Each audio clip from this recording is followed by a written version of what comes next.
E aí, gente, tudo bem? Aqui é a Diane Freitas, do canal Sexualidade e Intersecções. Eu venho aqui, gente, falar pra vocês um pouco de tudo que a gente discute, né, dentro do ativismo intersexo, também dentro do que é cada estado intersexo, sabe? Vocês que já me acompanham há um tempo sabem disso, que eu vou falando de cada estado intersexo, ou cada diferença do desenvolvimento do sexo, falando sobre suas particularidades, né? Só que, infelizmente, muitas vezes tem pessoas que acham que a gente faz isso por modinha, faz isso por querer se aparecer ou coisas do gênero. E não é isso. A gente tá falando de histórias de vida, né? Histórias de vida que são permeadas por violências, né? Violências institucionais, violências sociais, violências médicas. Sim, gente, violências médicas. Quando um médico tem na sua mão um diagnóstico e esquece que por trás desse diagnóstico tem uma pessoa humana que merece sim ser respeitada em sua individualidade, ainda mais em condições intersexo, que são condições que não oferecem risco para a vida, né? Por ter uma genitália ambígua, lembrando da genitália, né? Quando há alguma comorbidade, tem que ser tratada, tem que ser assistida. Mas a operação da genitália, por ser ambígua, sem ter obstrução de uretra ou alguma outra condição que possa afetar a vida da pessoa, não faz sentido. Não faz sentido quando a gente defende direitos humanos, defende uma autonomia e um projeto terapêutico singular, onde o paciente, o sujeito, né, o cliente, ele deve vir em primeiro lugar no atendimento, deve ser ouvido. E não há audição dessa pessoa quando ela é ignorada e quando ela não é ouvida. A autonomia da pessoa humana é fundamental para o direito da personalidade. É isso que a gente defende. Tá? Pode ter casos de cirurgias que foram benéficas, que bom que tem, que bom que essas pessoas estão felizes. Mas o problema é que tem muitas outras que não estão, entende? A gente precisa que todas as pessoas saiam no mínimo felizes ou satisfeitas com a sua cirurgia. Então, por isso que a gente defende a postergar a cirurgia. Não o fato de não fazer, mas não faça em bebê. Deixa a pessoa ter autonomia para fazer. É isso que a gente defende, tá? E é um movimento não só do Brasil, é um movimento internacional. Agora eu vou colocar algumas histórias aqui que vocês vão ver o que essas pessoas passam. Olá, eu sou a Thaís. Em 2016, eu fiquei grávida e durante a gravidez, em alguns exames do pré-natal, os médicos perceberam que o meu bebê, ele não tinha o que se espera, né, de um genital, do que se chama de menino ou menina, que era um bebê intersexo. E na gravidez, isso de verdade não nos assustou, porque a gente estava preocupado com outras questões, porque ele tinha questões realmente de saúde, que ele tinha uma cardiopatia muito grave. Então, na gravidez, isso nunca foi problemático. Quando ele nasceu, vem para esse mundo, para essa sociedade estruturada de forma completamente binária, que não aceita corpos diferentes. Prova dessa não aceitação dos corpos diferentes foi quando ele nasceu. Ele não teve direito à certidão de nascimento, porque ele não era nem sexo masculino, nem feminino. E a maternidade não conseguiu emitir a declaração de nascido vivo. Com os documentos que eu tinha lá, eu fui dar entrada no meu auxílio maternidade no INSS, o INSS não aceitava. Fiquei no meu doutorado sem licença, não tinha como, gente, porque não tinha como provar a existência dele com o documento que se exige para licença, né, que era a certidão de nascimento. Então, com 15 dias eu estava com um bebê cardiopata após um parto de risco, trabalhando. E, para além disso, indo na promotoria de infância, em várias instâncias atrás dos direitos do meu bebê, só com 3 meses conseguimos registrar a partir de muita luta. O mais assustador de tudo isso foi a sugestão de um médico para que a gente conseguisse registrar, né, para pudesse determinar o sexo, fosse feita uma cirurgia plástica onde tiraria o pênis dele e faria uma vagina, né? Porque meu bebê nasceu com digenesia gonadal completa. O que é isso? É quando nasce sem testículos e sem ovários. Então, para a medicina, não daria, né, para defini-lo, né, em nenhum dos sexos. Porque, na verdade, isso é um intersexo, né? São características, são variações, são um corpo diferenciado do que se espera nesse padrão binário, né? E a gente não aceitou essa cirurgia, porque quem sou eu para definir sobre o corpo de outra pessoa, mesmo que seja meu filho? Não sou eu que vou viver naquele corpo. Então, ainda mais que era só uma questão estética, né? Então, a gente começa a travar uma luta imensa pelo direito dos bebês intersexo. Esse é Jacob. Quem quiser saber mais da história, tem aí. Jacob é mobilizador hoje pela luta do registro civil de bebês intersexos, que a gente tem conseguido melhores resultados, e também contra essas cirurgias em bebês intersexos sem consentimento. Oi, eu me chamo Cel, eu tenho hiperplasia adrenal congênita, forma clássica não perdedora de sal. Quando eu tinha 1 ano de idade, eu passei por uma cirurgia de mutilação genital apenas por eu ter nascido com meus genitais ambíguos. Essa cirurgia feriu e violou todos os meus direitos como um ser humano. Essa cirurgia não me foi perguntada se eu queria ter feito ela, não me foi consultado, foi feito sem o meu consentimento. Na época também fizeram diversos medos, sabe, a minha família, dizendo que se eu não fizesse essa cirurgia, eu poderia correr risco de morte e não sobreviver. E essa cirurgia me trouxe diversos problemas na qual eu tento lidar até hoje. Eu tenho 30 anos, tenho depressão, tenho ansiedade, não consigo ter relação sexual porque eu fiquei com sequelas da cirurgia, tenho um problema de infecção urinária constante. Hoje eu tenho estenose, eu perdi muita sensibilidade, não sinto sensibilidade direito no genital, eu sinto dor. Então essa cirurgia ela só trouxe tristeza para minha vida e eu queria muito ter tido a opção de não fazê-la. Eu gostaria de ter hoje o meu genital na íntegra como ele era quando eu nasci.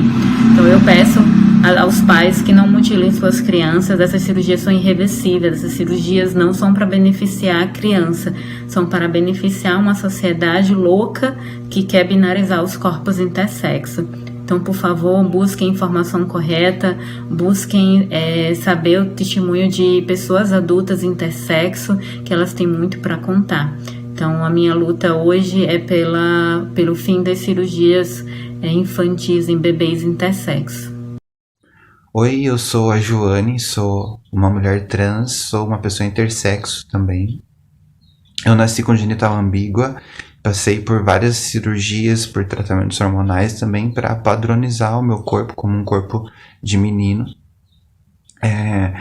Hoje eu vejo esses procedimentos como uma grande violência, uma mutilação mesmo, que foi feita contra a minha vontade, e são alterações que fizeram que hoje não fazem o menor sentido para mim.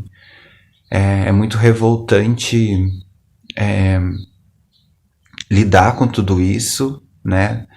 Saber que você passou por tudo isso e não tem mais nada que você pode fazer a respeito disso, a não ser, né, lutar para que outras pessoas não passem por isso também. É muito triste como a sociedade lida com a gente, né? Tratando a gente sempre como uma anomalia ou como algo irrelevante. Então parece que as pessoas estão sempre querendo jogar as nossas dores para debaixo do tapete. E, na verdade, eu considero, né, esse evento, né, de ter passado por todos esses procedimentos como uma grande catástrofe mesmo na minha vida. Acho que a minha infância foi roubada, a minha adolescência foi roubada. Hoje eu enfrento várias dificuldades, né, para ter uma autonomia, uma vida digna, por ter sido violentada mesmo a vida toda, né? Não só desde bebê, por ser diferente e nunca ter tido uma atenção assim para essa existência, e sempre ser tratada como algo a se ter vergonha. Olá, tudo bem? Eu sou a Eliane Garcia, sou a mãe da Manoele. A Manoele nasceu com a estrofia de bexiga, né, que é uma malformação congênita. Então, é uma malformação que atinge todo o sistema urinário, órgãos sexuais, atinge também ossos, né, em todo o abdômen, né. Então, para fazer um resumo da história, eu só fui descobrir que a Manoele tinha a estrofia de bexiga no nascimento, porque até então as ecografias sabiam que tinha algum problema, mas não sabia identificar qual o problema seria, né? Porque dava para ver o sexo do bebê, mas tinha malformações, né? Tinha não era um órgão definido. Mas eles sempre caracterizaram como feminino, né? Então, a Manoele passou por intervenções cirúrgicas. Ela, na realidade, a intervenção que deveria ser feita cirúrgica deveria ser para o benefício da saúde dela, né? Ou seja, colocar a bexiga que nasceu exposta para dentro, né? E, no entanto, foi feito mais coisas do que até mesmo meu próprio consentimento, né? Foi feito um novo órgão, foi mutilado, né? O bebê, né? E sem o meu consentimento foi feita essa cirurgia de quase 6, 7 horas, mais ou menos,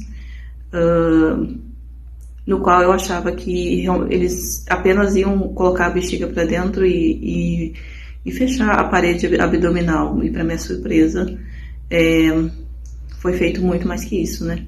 Na segunda cirurgia, como mutilaram bastante a parte da bexiga, como foi muito removida, ela acabou necrosando, né?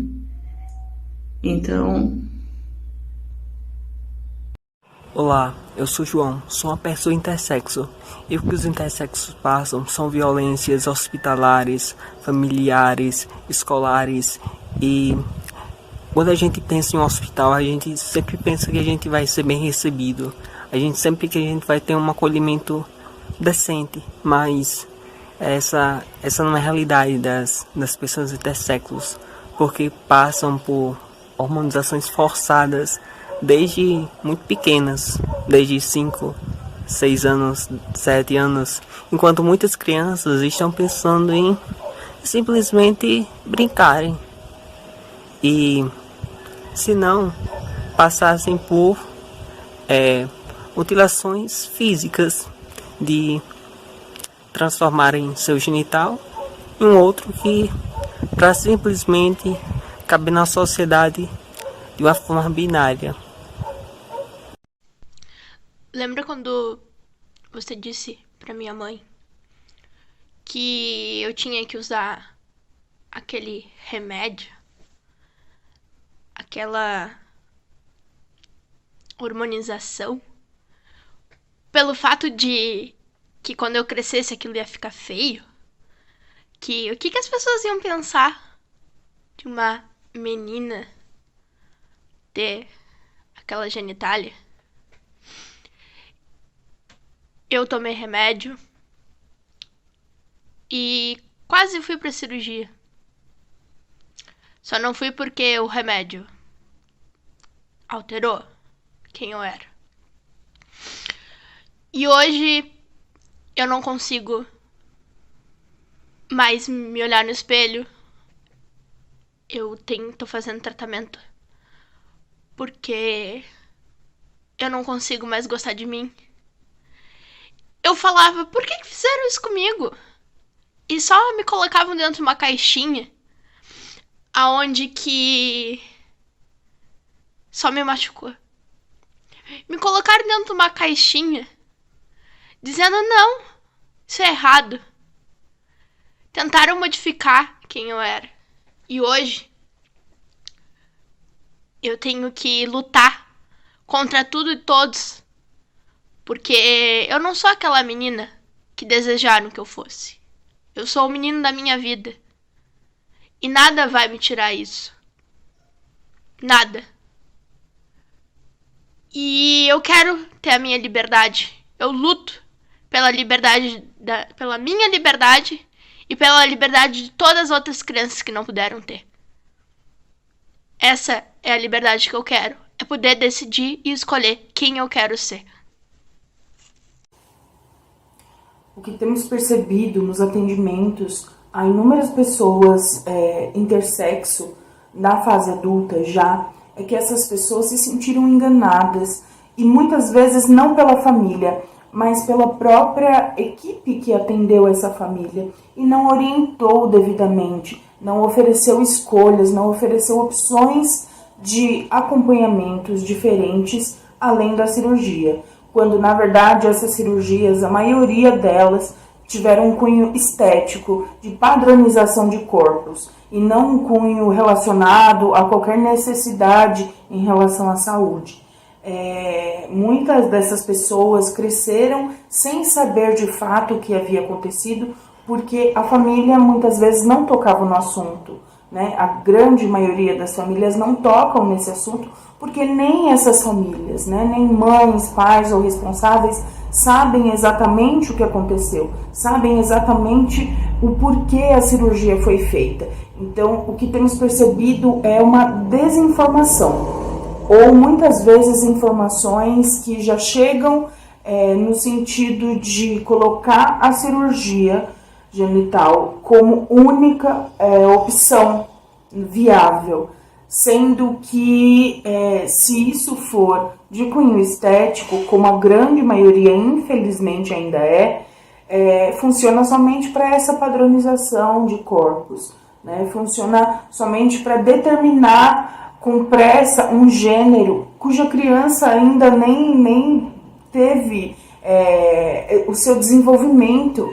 Então, percebemos que isso tem afetado muito, afeta demais, principalmente pessoas adultas intersexo, essa não opção, essa não possibilidade de escolha da pessoa em relação ao que ela quer fazer. A nossa luta é para que a autonomia da pessoa intersexo, a dignidade humana da pessoa intersexo seja preservada, que ela seja escutada no momento que isso for possível, para que ela, junto à família, se for o caso, mas que ela principalmente tenha a escolha em relação ao seu corpo, em relação a como ela quer existir no mundo. Oi, eu sou Artemisia Veio. Eu sou uma pessoa trans e também intersexo. Eu tenho 28 anos e eu descobri que eu era uma pessoa intersexual aos 22 durante o meu processo de transição. E pra mim foi um processo um pouco doloroso, porque antes disso eu já fazia alguns usos de medicamentos androgenizantes que na época eu não sabia que eram, para que serviam. Acho que se eu tivesse tido uma orientação médica certa, comprometida e que me reconhecesse quanto um indivíduo intersexo e quanto uma pessoa de direitos, e não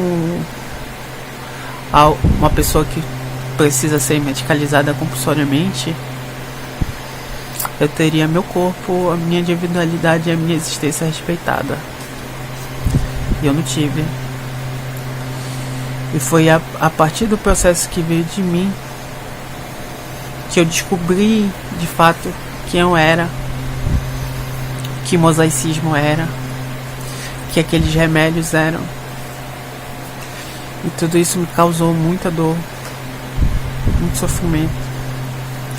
Porque pensa, podia ter sido tudo diferente.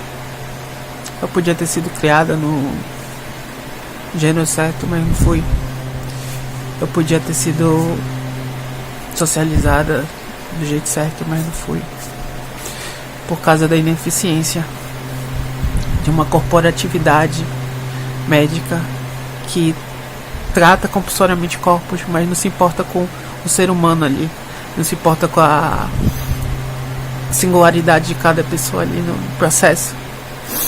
E é muito triste isso tudo, sabe? Esse sofrimento todo, esse não ser você, até saber que você é uma pessoa dissidente, que tá tudo bem ser assim, tá tudo ok ser assim, e a gente precisa ser aceito, e tudo que a gente quer é ser aceito. Respeite os corpos, respeite a decisão de pessoas intersexo. É só isso que a gente pede. É só isso.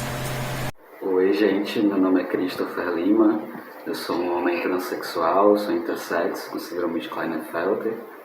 Tive um procedimento estético realizado no meu nascimento, uma cirurgia que na minha opinião é uma cirurgia mutiladora, que foi feita unicamente por uma questão estética, e que, consequentemente, me trouxe uma série de problemas na minha vida pessoal, na minha vida emocional.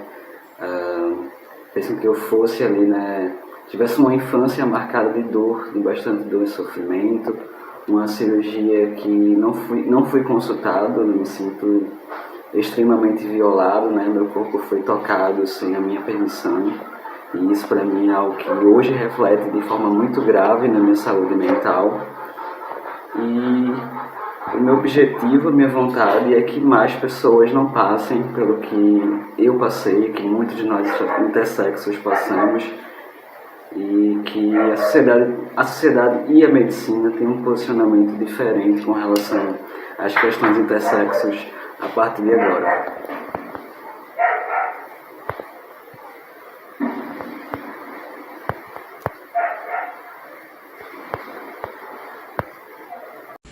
Bom, meu nome é Isabela Mello, eu sou intersexo e minha primeira experiência como intersexo foi em convênios.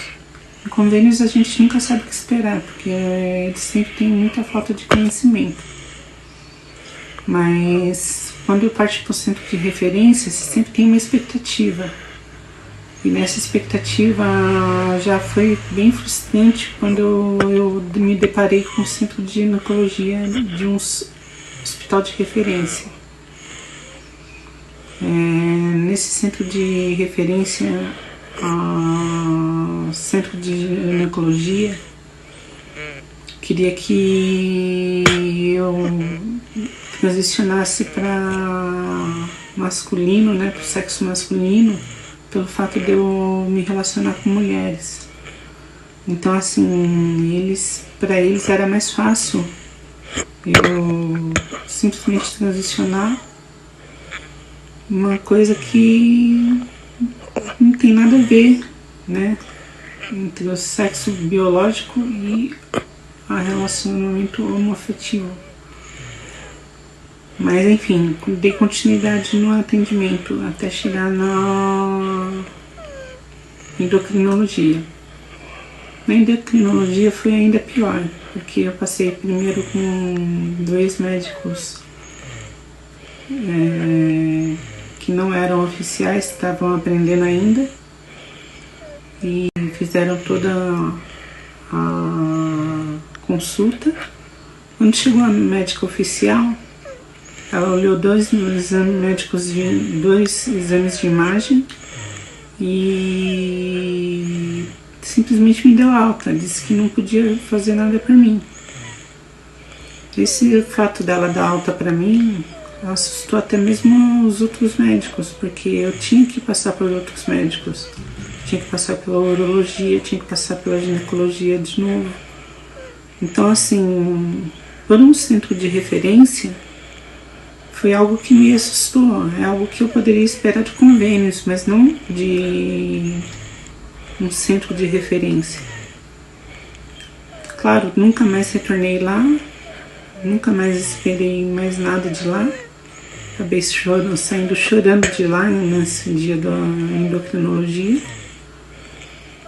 Ela, inclusive, me confundiu, porque para ela eu era transexual e não intersexo, que são 2 coisas diferentes, completamente diferentes. Confundiu o sexo biológico com o sexo não biológico. Então, assim, realmente ficou muito difícil mesmo de lidar. Mas é isso. Olá, eu sou Moni Porto. Eu pensei umas 50 vezes antes de fazer esse vídeo, porque falar a respeito do meu corpo não é algo que se tornou agradável, é algo que se tornou, inclusive, piada de conversas. Então, quando a gente vem falar aqui a nossa história de que a gente nasceu com um corpo diverso, no caso, sou uma pessoa intersexo, que só descobriu depois de adulta, porque foi escondido de mim o tempo inteiro. E depois que eu descobri, eu resolvi que eu precisava falar para que outras pessoas não passassem o que eu passei. E aí eu acabei passando por muitas situações desagradáveis de intersexofobia, inclusive no meu ambiente de trabalho, né? Perdendo a oportunidade de emprego. Então, eu acho que é muito fácil as pessoas endossexos chegarem e quererem ditar como são os nossos corpos. Mas infelizmente, ou felizmente pra gente, né? Pra gente é felizmente. Aqui no Brasil, existe o direito da autonomia do corpo e existe o direito de ser quem se é pela Constituição, no artigo 5º. Então, eu tenho orgulho de ser quem eu sou e eu não mudaria nada em mim por causa disso. Eu mudaria o que aconteceu quando eu nasci, mas eu não mudaria nada em mim. E eu não agradeço aos médicos que fizeram o que fizeram. Eu realmente acho que eles deveriam ter me dado a oportunidade de ser quem eu sou, porque é um direito meu. Oi gente, tudo bom? Meu nome é Liá, eu tenho 24 anos, sou ceramista e intersexo. Eu descobri que eu era intersexo há pouco tempo, tem tipo 2, 3 anos. Porém, a medicina já havia descoberto que eu era intersexo há muito tempo. Porém, nunca tinham me contado, né? Eu fiz acompanhamento no HC, no ambulatório infantil de endocrinologia, dos meus 11 aos meus 22 anos. E nesse ambulatório nunca me foi me apresentado o que eu era intersexo e que haviam possibilidades pra mim. Eles faziam um certo terror psicológico, assim, em cima de mim e da minha mãe, falando que se eu não me hormonizasse para adequar meus hormônios, meus filhos iam nascer hermafroditas, que a minha voz ia engrossar, que eu ia ter pelo, que meus seios não iam se desenvolver. Enfim, são todas as coisas que eu gostaria de ter hoje, porque eu me identifico enquanto uma pessoa transmasculina.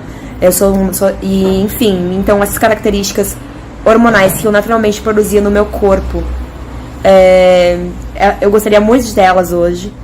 E nunca me foi apresentada a possibilidade da não hormonização. Então eu me hormonizei com bloqueador e com hidrocortisona durante esses anos, até que eu decidi por conta própria parar, o que eu sei que não é a melhor decisão, mas eu tava com muitos problemas e muitas disforias, e pra mim era muito esquisito tomar os mesmos hormônios que as minhas amigas travestis tomavam, sendo que eu estava querendo passar por um processo de masculinização do meu corpo, né? Enfim, e aí é isso, a minha vivência resumidamente é essa. E enfim, tamo aí, esse é o mês da visibilidade intersexo, e eu espero que as pessoas cada vez mais tenham acesso à nossa luta, ao que nós estamos vivendo. Nós estamos lutando por escolha, sabe? Se a pessoa quer se harmonizar, se a pessoa quer fazer a cirurgia adequadora, ela faça, mas é preciso que isso seja colocado para nós, para que nós possamos escolher e termos autonomia sobre os nossos próprios corpos. Olá pessoal, meu nome é Marcelo Oliveira, eu sou de Uberaba, Minas Gerais, e sou portador de síndrome de Klinefelter. E o que isso faz na minha vida? Nada de diferente. Sou uma pessoa como qualquer outra, tenho um bom emprego, graças a Deus, sou servidor público federal, sou graduado, pós-graduado, estou caminhando para a minha segunda graduação e também para um mestrado. Faço o que todas as pessoas deveriam fazer. Faço acompanhamento médico preventivo. É em função do Klinefelter? Também, pode ser. Mas o acompanhamento médico preventivo todas as pessoas deveriam fazer. O meu organismo não produz testosterona, ou se produz numa escala muito pequena, apenas por uma glândula específica, e eu preciso fazer a reposição hormonal. Outras pessoas que não têm Klinefelter também precisam fazer reposição hormonal. Então, Klinefelter não me altera em nada. Sou infértil. Acredito que a maioria das pessoas que têm Klinefelter também o são. Mas isso não me impede de adotar crianças, se for o caso, que aliás é algo moral muito bonito de ser feito. Eu convido a cada um daqueles que assistirem a esse vídeo, procurem conhecer um pouco mais sobre a síndrome de Klinefelter. né? A síndrome de Klinefelter traz ao portador um mosaicismo cromossômico.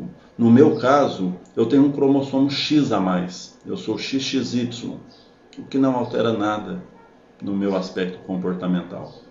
Ainda existe muito preconceito em relação a esse tipo de síndrome, principalmente quando influencia cromossomo sexual.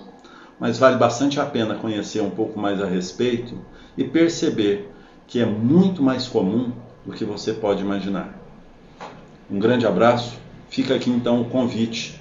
Venha conhecer um pouco mais sobre os aspectos da intersexualidade, sobre os aspectos dos mosaicismos cromossômicos, sobre as questões relacionadas a esse tipo de síndrome cromossômica. Um abraço. Olá, meu nome é Ana Carolina, eu sou mãe de um bebê intersexo e a minha experiência até então tem sido de muito aprendizado. No início, a sensação que eu tinha era de muito abandono e eu senti um despreparo muito grande por parte da equipe em me informar a respeito da intersexualidade do meu filho. Não me foi passada essa informação pela equipe médica. Quem fez isso foi a equipe de psicologia do hospital em que ele é acompanhado, que tem o espaço trans. E a partir daí, a partir dessa compreensão, eu passei a trilhar um caminho de tentar entender qual a melhor forma e qual a forma mais respeitosa de lidar com isso. Porque eu vi e vejo que os bebês intersexos sofrem muitas violações de seus direitos. E não era isso que eu e nem o meu esposo queríamos para o nosso filho. Infelizmente, ele passou 9 meses sem registro civil, sem cartão SUS, sem nenhuma informação legal. Todos os exames que a gente precisava fazer dele eram no meu nome, porque a gente não sabia e nem foi informado por ninguém que havia a possibilidade de registrá-lo. Infelizmente, ainda não como uma pessoa intersexo, que é o que a gente desejava, mas como o sexo ignorado.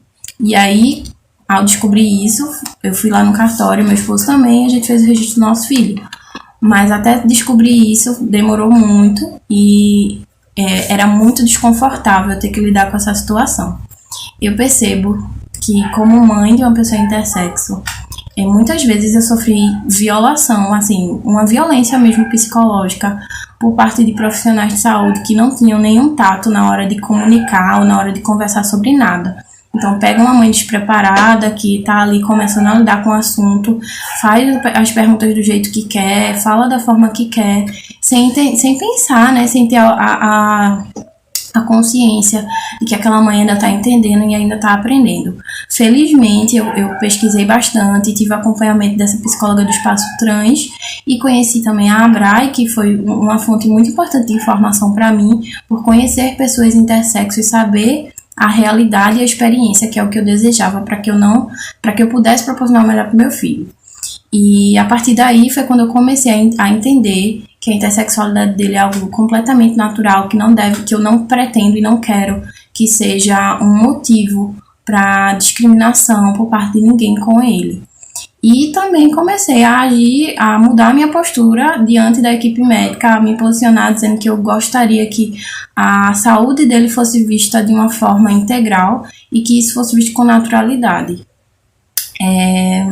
O meu filho precisou de algumas cirurgias para correção de hérnias e durante esse procedimento, por exemplo, um dos médicos, né, na reunião em que a gente estava, ele estava avaliando o raio-x do meu filho, que possui uma estrutura uterina, um resquício mülleriano, também conhecido, e ele cogitou, na frente de todo mundo, inclusive na minha frente, fazer a retirada desse órgão sem sequer me consultar. Felizmente, né, e já sabendo, a médica que estava na ligação com ele o orientou e eu escutei ela orientando isso, orientou de que a gente tinha formação superior, eu e meu esposo, e que ele não deveria fazer isso. Isso me indica que possivelmente, se a gente não tivesse orientação nenhuma, eles teriam feito essa violação do corpo do meu filho sem me consultar. E eu achei isso algo muito grave, não conversei diretamente com eles, porque não acredito que será conversando que vou mudar, acredito que vai ser lutando para que os direitos deles, tanto do meu filho como de todas as pessoas e bebês, principalmente intersexo, sejam respeitados. Desejo que todas as crianças intersexo sejam respeitadas como elas são e que sejam interpretadas com a maior naturalidade, porque elas são simplesmente crianças e elas precisam ser respeitadas como crianças e terem seus direitos garantidos. Meu nome é Caio, eu sou um homem trans intersexo. Descobri minha intersexualidade na minha adolescência e aí eu fui direcionado a fazer o tratamento no Hospital das Clínicas. Lá os médicos do HC, eles me induziram a fazer uma cirurgia para adequação feminino. Eles colocaram como se fosse melhor para mim, como se isso fosse abreviar sofrimentos. E aí, feito a cirurgia, me adequaram pro feminino. E eu sempre questionei, tá, mas por que eu tive que passar por cirurgia pra ter uma vagina? Porque se eu sou considerado uma mulher, eu nunca menstruei, tive que passar por procedimento cirúrgico, né, pra estar adequado ao corpo de uma mulher. E o que eu sempre escutei, olha, era que eu precisava passar por uma correção, né? Só que eles nunca usaram o termo intersexo, nunca chegaram em mim e falaram, olha, você é uma pessoa intersexo. Nunca falaram, olha, você possui características genéticas XY, que é uma genética masculina, então por isso que você não tem útero e por isso que você nunca menstruou. E aí, nesse processo de cirurgia, né, do processo de cirurgia até a minha fase atual adulta, eu sempre tive crise de ansiedade, sempre tive depressão e crise de identidade também. O que mudou mesmo foi que depois dos 20 anos eu conheci o trabalho da ABRAE e aí eu fui bem orientado, bem acolhido e resolvi transicionar, me aceitar como uma pessoa trans, até porque eu tinha visto exemplos de outras pessoas intersexo e aí eu descobri que de fato eu sou uma pessoa trans, né? Mas aí eu descobri também que a minha genética era uma genética XY, coisa que nunca deixaram claro pra mim, e que de fato eu sempre fui um homem e que na verdade me colocaram no corpo de uma mulher. E aí depois que eu assimilei que minha condição é uma condição masculina, que eu sempre fui um homem, que as coisas começaram a fazer sentido na minha vida, né? As coisas começaram a progredir na minha vida. Mas durante o tratamento no HC, até eu conhecer outras pessoas intersexo, até conhecer o trabalho da ABRAE, foi uma fase muito difícil, né? Então eu gostaria também de pedir para que outras pessoas não passassem por isso que eu passei, né? De uma cirurgia precoce, que hoje eu entendo que foi mais por questões estéticas. Você tem uma família, a continuação dela? Eu não. Porque eu posso dizer que essa cirurgia fez com que, a partir do momento que eu ficasse sem útero, eu deixei de ser mãe. A partir do momento que você tirou os meus testículos e meu pênis, você fez eu não ser pai. A partir do momento que fez essa cirurgia, me machucaram tanto lá dentro que eu tenho outros órgãos feridos, sabia? Depois, com o tempo, para ter relação sexual, a minha vida virou um inferno. Você tem uma vida normal, não tem? Você não sente dor ao ter prazer, mas eu, como uma pessoa intersexo, tenho. E é horrível, eu choro cada vez mais, porque lá dentro de mim dói muito e eu tenho que fazer cirurgias reparatórias. Por que não esperou para poder operar depois que eu tivesse grande? Porque é tão rápido operar um bebê e depois da fase adulta ficam enrolando tanto para poder ainda provar que eu ainda sou intersexo, porque lá atrás fizeram uma genital estética. Sabe quem sou eu? Eu sou aquele bebê que faleceu. Eu sou aquele bebê que morreu para você, porque você não lembra mais de mim. E muitos de nós morremos. Seja eu, o Jacob, seja eu, o Dominique, seja eu, a Aruan, seja eu uma criança, seja eu um bebê intersexo, que luta pela vida, e luta para ser uma pessoa normal como qualquer outra, sendo que as pessoas me tratam como uma anomalia, algo ruim, algo péssimo. Mas eu posso te dizer, lembra desse sangue aqui, tá nas suas mãos. Esse sangue você vai levar para sua vida toda, porque a minha vida não é feliz pela linda estética vaginal ou peniana que você deixou. Você deixou sequelas horríveis em mim e na minha família. Por favor, não faça isso com as outras crianças. Esse poderia ser um relato de um bebê que hoje poderia estar vivo. Hoje poderia ser alguém que você trouxe uma alegria, mas na verdade você trouxe uma tristeza. Você sabe o que você fez com nós, intersexo? Não, você não sabe. Que se você soubesse, você ia parar de fazer esse tipo de cirurgia precoce e ia esperar saber se eu sou menino ou sou menina, porque eu nasci intersexo.